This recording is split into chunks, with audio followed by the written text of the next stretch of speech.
Hi, I'm Dong Xiong. Welcome to Dig Into China, where we explore China in depth to reveal unique perspectives.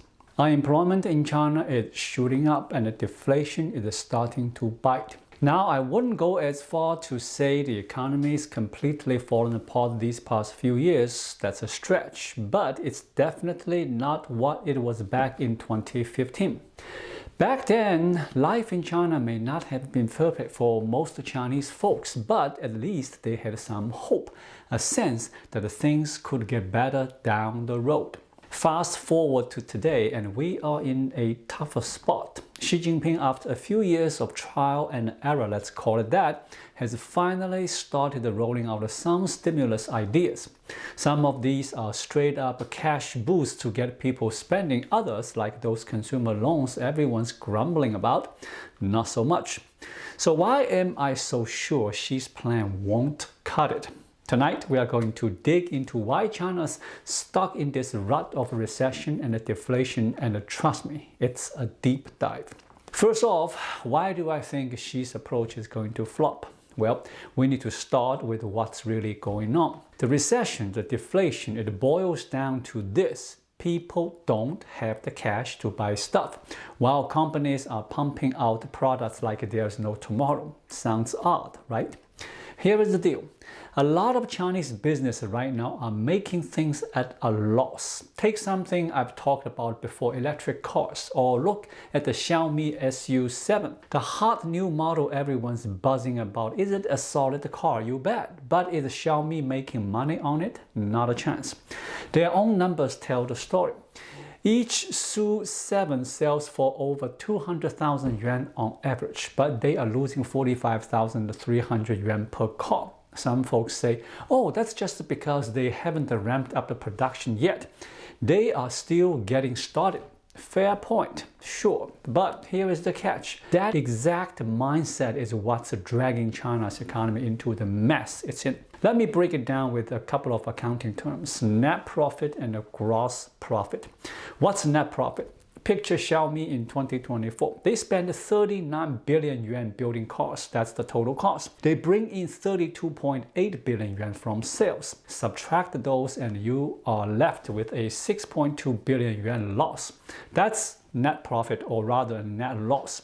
Divide that across the 130,900 cars they sold, and each one's losing them 45,000 yuan. But it's not that simple. They are not losing more with every car they sell. Strip out fixed costs, think marketing, R&D, and they actually make money per car. That's gross profit.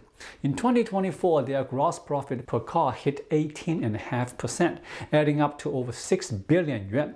Split that across those 136,900 cars, and they're clearing about 44,000 yuan each after stuff like labor, shipping, and materials. So here is the weird part. Net profit says they are losing on every car, but the gross profit says they are gaining. Confused? Think of a noodle shop. They charge you 20 bucks for a bowl. Ingredients cost 10, so they pocket 10 bucks gross profit. But if they've got a rent, staff wages, and a spoiled stock, they might still end up in the red. That's net profit.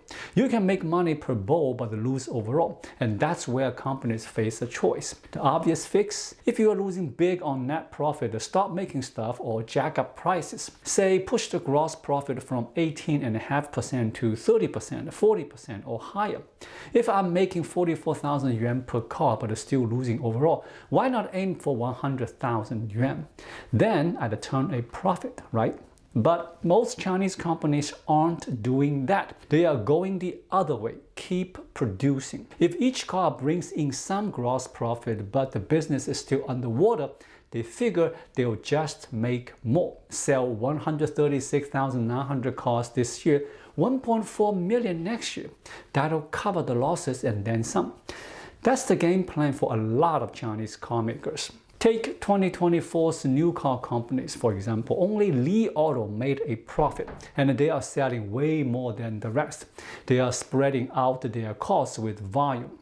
NIO, on the other hand, took the biggest hit. Instead of raising prices, they cut them, hoping more sales will save the day. Sometimes it's not even about the profit, it's about losing less. If gross profit's positive, the more you sell, the smaller your losses get. So they keep the factories running, not to get rich, but to stay afloat. Where does that leave most Chinese businesses? They are stuck in this weird middle ground. Below total costs, but above variable costs. Variable costs are things like labor, shipping, materials, stuff that changes with how much you make. When you're above those, but below your full expenses, you've got losses on net, but gains on gross. If it was just about making more, fine, but there is a twist. Besides piling up a volume to spread the costs, they are also squeezing variable costs, haggling suppliers for cheaper materials, paying workers less, even skimping on truck drivers' wages. Zoom out to the big picture in China and it's clear what's happening. Companies are churning out goods like crazy to offset costs, flooding the market. Meanwhile, they are cutting wages to keep those variable costs down, leaving people with less money in their pockets. Too much stuff, not enough cash to buy it. That's deflation in a nutshell. Now, people do cut the electric car industry some slack. EVs, solar panels, these are new fields. If they take off, build some big advantages, they could pay off later. But here's the problem. This isn't just happening with the shiny new stuff. It's everywhere, almost every industry in China, and that's what's really hurting. I've said it before, China's export boom isn't just high-tech gadgets. Low-end manufacturers exploding too, faster than the fancy stuff even. That means those basic industries are stuck in the same rut, trying to spread costs with more output. For old school industries though, just making more doesn't always work, especially the low-end ones. High-end manufacturing's at least competing with places like Europe or the US where wages are steep.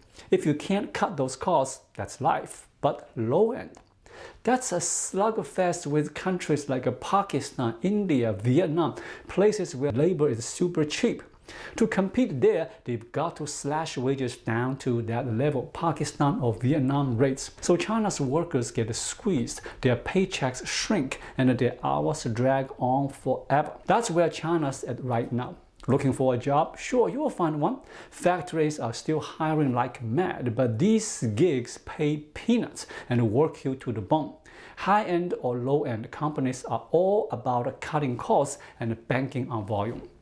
That's the real trouble with China's economy today. So why is it like this? You could say high-end stuff like EVs got here because governments are throwing money at it, propping them up, hoping they'll dominate the world.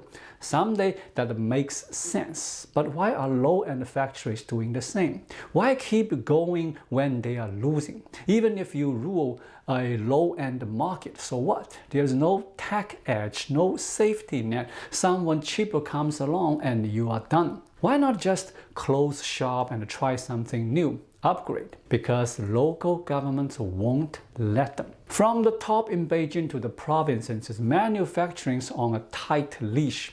Coastal cities grab talent for high-tech projects, but inland, where things are slower, local officials cling to old industries, subsidizing them, sure, but also strong-arming them to stay open. Caixin, a finance outlet, checked out a company on Fujian's coastal making polyester filament yarn, stuff for seatbelts, fishing nets, loops, and ropes. It's dirty work, old school, labor-heavy stuff. What do you call a human mind operation? It's fighting it out with Pakistan and Vietnam, who's even complained about China dumping this stuff cheap. You'd think these places up against Pakistan and Vietnam would have shut down by now. China's growing, its wages should beat those countries. But Caixin found these yarn makers aren't just hanging on, they are getting a big push from local governments. They are not staying open because they are making money. Most are losing it. They are open because local officials won't let them stop. Some even get threats, close down and will dig into your old taxes, forcing them to keep going. Why? 3 letters, GDP. China's GDP growth has slowed lately, no surprise there. But something else has changed. What those GDP targets mean? Every March, China sets a GDP goal of 5% this year. By December, they will hit it. The statistics folk will make sure that 5% is now the hard bottom line. But it used to be different, just a loose target. For years, actual growth blew past it. Since Xi took over though, it's become the bare minimum. Lately, China has been right on that edge or below it. Now that target's a huge pressure, hitting everyone from Beijing to the smallest towns. Officials at every level feel it. It's tied to their careers. So how do they hit it? Keep the factories running. Here's a glitch though. GDP comes in 2 types, real and nominal. Real GDP uses a fixed price times how much you make. Nominal uses current prices. China goes with real. It's 5% is real GDP. But that fixed price bit, it only cares about quantity, not price swings. For local officials, more stuff equals more GDP. It's their ticket to staying safe, maybe not a promotion, but at least no trouble from Xi's corruption crackdowns. Back to that Fujian yarn place. It's outdated, but it's a local big shot. If it stops, GDP tanks fast. A smart official might say, let it go, shift to something new, better for the long haul. But that's not smart for them. Switching takes time, years, and they might not be around for the payoff. If it flops though, and the GDP crashes, their careers toast. So these should be dead companies keep going, forced by local pressure. To match Pakistan and Vietnam, it's a brutal grind. Bosses losing big, workers stuck in 996 schedules, 9 6 days a week for next to nothing. The market's supposed to clean out the weak, but the local officials' need for numbers stops that. If it worked naturally, those old industries would have tanked. Jobs would drop short, but people adapt. Those owners, their money, they'd find a new path, forced to level up. New jobs would come, better ones for younger, skilled folks with decent pay.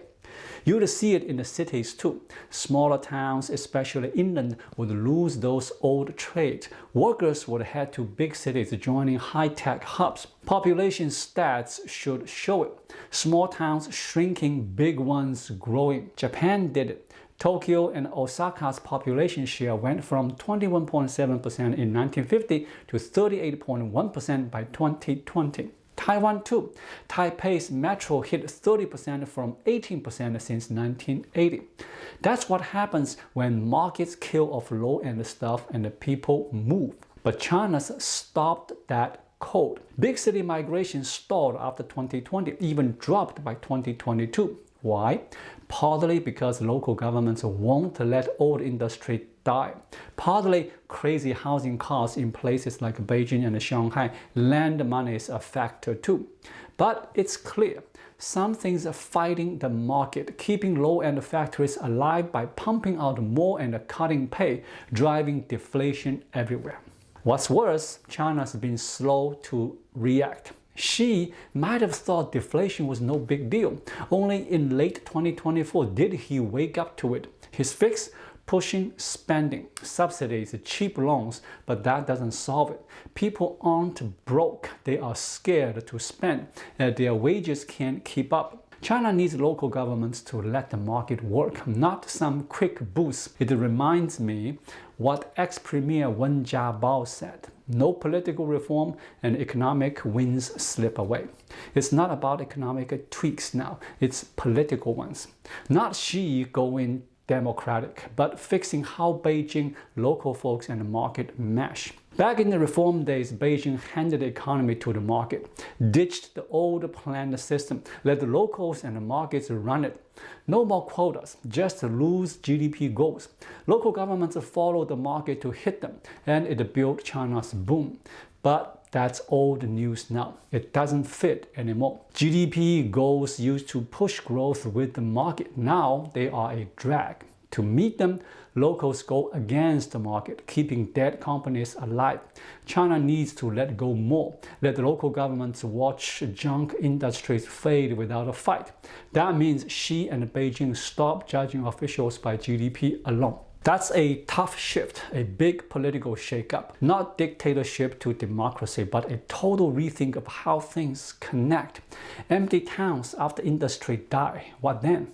Extra government workers, fire them?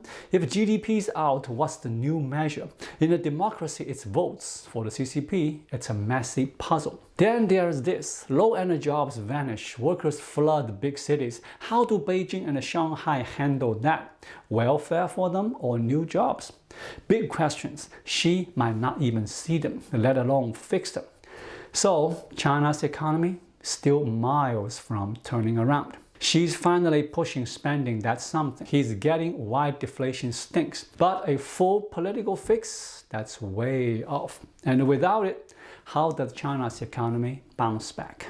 Thank you so much for watching. If you find this video helpful, please like it, drop a comment below, and hit the subscribe button right here. It really helps YouTube suggest my video to others. I'll be back with more content soon. Until then, be well.